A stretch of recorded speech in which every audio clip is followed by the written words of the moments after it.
For me and my crew, it only takes a single horn sound to get our full attention. And no, it's not the Horn of Fair Winds, it's the Fort of Fortune spawn horn. Other than whatever world event has been added or updated that season, this is still one of the most cared for and sought after world events in the game, and its value shows in its loot. Holding a plethora of valuable Athena Fortune items, including a chest of legends. It also holds high-grade loot for the other 3 main factions in the game, and it's often the main way to get a chest of fortune. Sadly, not this season, however, as it's currently located inside of the Burning Blade. But does that completely detract from its value? Of course not, as you can definitely still make a good load of money off of it, especially if you run an Athena, Guild, or Reaper's Emissary flag. But of course, with great riches comes great risk, for any PvP-hungry pirate will want to take all the hard-earned loot right from your very hand, which of course means sinking you to get it. But me and my crew are no running cowards. No, we bite back. So considering you're still here, let me tell you a story starring me and my buddies Sky and Crow. Get ready, as things go from 0 to 100, and then 200, real quick, real fast. As we were loading in, there was already a FOF up and running, plus it was nearby? Heck yeah, none of that waiting around or long sailing, just straight to it, right? Well, mostly. Look, it's still very important to grab supplies from the outpost and its barrels, as just about doing anything on the seas that isn't a tall tale or fishing with just stock supplies is often a bad idea. After stocking up, we headed off to the fort, which would be Skull Keep this time around. After hopping onto the island to stop the cannon skeletons from shooting at us, I realized that this was one of my favorite forts in the game, as its layout lets me plan a devious keg trap. If you don't know what a keg trap is, by the way, it's taking a large amount of kegs and putting them in a single spot to one-shot PvE bosses. Self-explanatory, I know, but hey, there may be one new pirate here, so gotta account for them. So, commence the gathering of kegs, both those that spawn around the fort and the ones that spawn via keg skeletons, and soon enough, we had a sizable bomb on our hands, ready to blow away whatever Ashen Lord that came our way. Unfortunately for us, Crow had to go to dinner for a bit, leaving Sky and I a man down. But we can hold our own on a relatively well in a Brigantine, and we've managed to scare off other ships that come our way before. What's the worst that can happen? Well, one thing that I had not paid much mind to, and I have not mentioned yet, was the fact that we had seen other ships in the vicinity of the fort. The one with a gold holder off at a skeleton camp, and another was farther off in the distance, so much so that I never even saw them, only Crow and Sky. So everything's fine and dandy, right? Should I murder the gold skelly? Yes, murder. Porter! Do it. I really gotta stop jinxing myself. So, it would appear this being an easy fortune for us may not be so easy after all.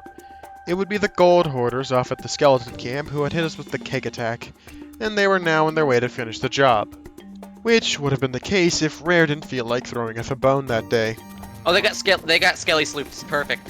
Oh good, that buys us time. Time it did buy, as we were able to fix up our boat and also ready ourselves for a odd kind of fight. Because if you have ever fought on another ship with a man down, you know it's tough.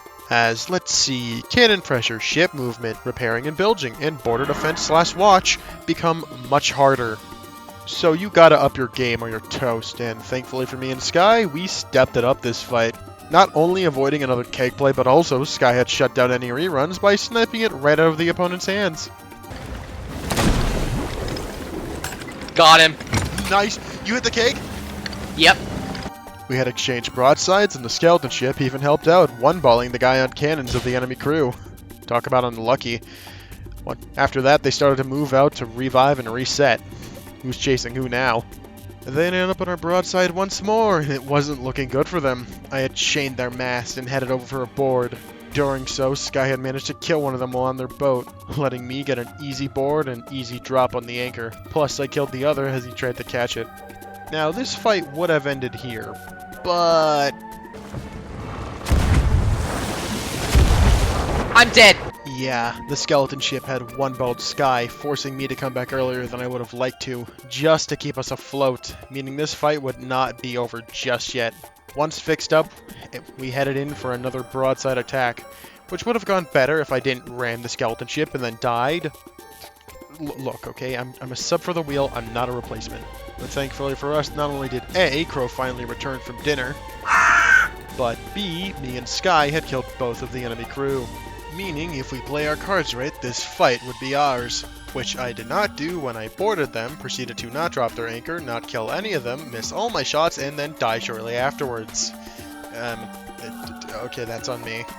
Upon my return, the skeleton ship was sunk and the sloop would be our sole target, and this time when I boarded, I still did a terrible job, but hey, distracting them sealed their fate, so whatever. But one thing was for sure, our supplies were beginning to dwindle as we had only gotten so much from the outpost and fort. But the sloop supplies should help us keep going in case something were to happen. After a sigh of relief, I went back to the fort to make progress once more. So that would have been a one. I spotted a Brigantine! Where? You know, I was expecting something to happen later than sooner, but okay then, here we go. So, yeah, break time was not here yet, and we had another ship nearby looking like they wanted to have the FOF all to themselves. And they were no dinky sloop like our prior opponents, they were a Brigantine, just like us. Only odd thing was that they were at a complete standstill, far away, menacingly. Until... I heard a cannon shot. They were trying to send not just one, but two people to tuck on our fort. With that in mind, my crewmates had made a decision, choosing to waste no time to start this next engagement. While our initial attack went poorly, our next broadside went relatively well, applying good pressure, and Sky boarded them, dropping their anchor and killing two of them before being offed himself. But unfortunately, we had moved poorly and lost a good angle, making it so we couldn't keep up the pressure. So we went for a ramming play once we were all set, trying to keep the pressure up while they were still stuck. And it was not the greatest, with me killing one while they stared off into space, Sky dying 5 seconds after getting on their boat, and me killing another but whiffing by letting them just shoot me. Well, at least I'm not the only one making mistakes today. Upon our return, Sky died again to a one-ball, and there was a boarder to be swatted away as well. While fixing up, the ever-creeping feeling of our dwindling supplies were growing more and more. The fight had to end. We moved in for another broadside, not much coming of it. I needed to board their vessel and cause mishap for them, to buy my crew enough time to get into a good position.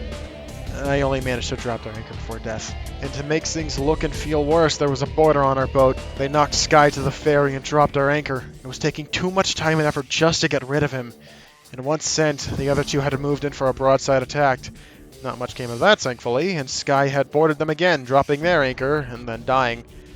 But not wanting to waste this opportunity, I went in for a board of my own, catching the ladder and redropping their anchor once more. It was time to cause some mischief on their boat.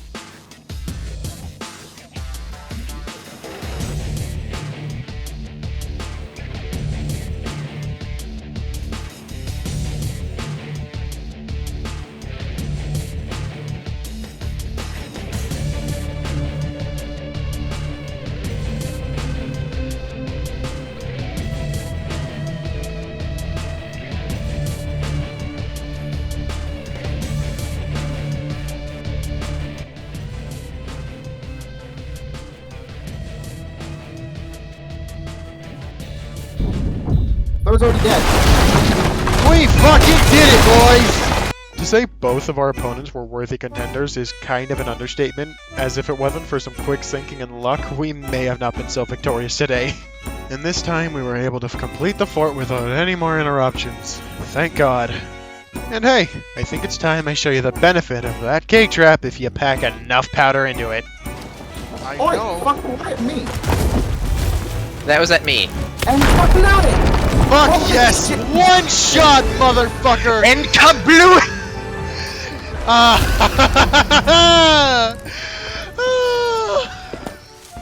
We finally got it. After that, we had packed up our treasure, went to an outpost, got bothered by a skeleton ship, got grade 5 Athena out of it, and cashed in our hard-earned riches.